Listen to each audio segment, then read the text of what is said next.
Agimat laban sa mga aswang, ang ikalawang pagtutuos. Makalipas ang 3 taon mula nang mawala si Lola Rosa at magapi si Damaura, tahimik na ang San Bartolome. Muling nagsimulang mabuhay ang baryo, bumalik ang mga tao, nagsimulang magtayo ng mga bagong bahay, at itinayo muli ang lumang kapilya.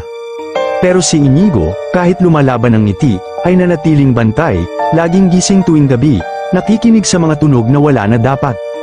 Ang agimat ay laging suot niya sa leeg, itinatago sa ilalim ng kanyang barong, pero laging mainit sa balat, parang may babala.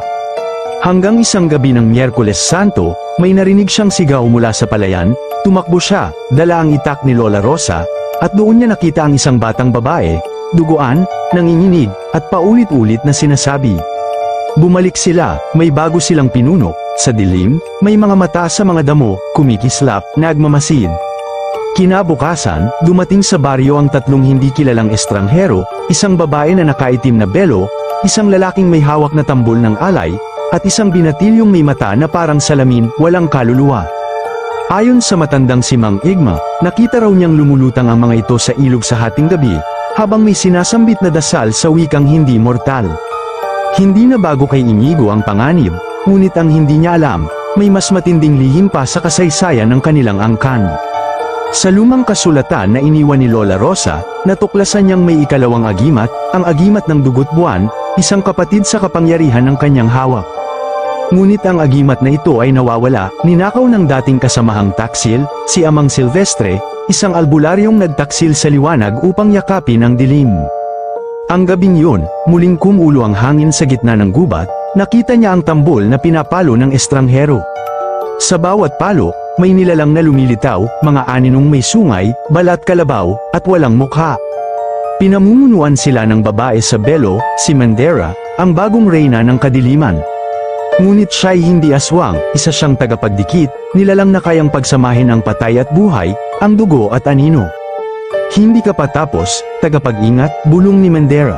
Ang unang laban ay pagsubok lamang, ang totoong digmaan, ay ngayon na.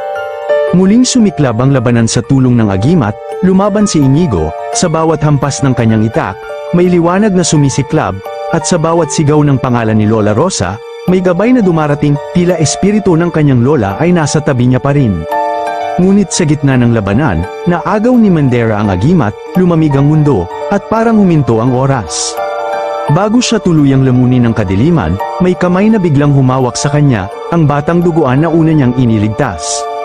Nakita niyang kumikinang ang balat nito, at mula sa kanyang dibdib, lumabas ang isang liwanag, ang nawawalang agimat ng dugot buwan. Ako ang susunod na tagapag-ingat, sabi ng bata, ngunit ngayon, sabay nating tatapusin ito. Magkasabay nilang hinarap si Mandera, pinag-isa nila ang dalawang agimat, at mula sa liwanag, lumitaw ang tatak ng sanlad, isang siglong selyo ng liwanag at dasal. Sa huling sagupaan, tinamaan si Mandera sa dibdib ng magkaagimat na liwanag, napasigaw siya, nagsabog ng itim na alon, at unti-unting natunaw sa hangin.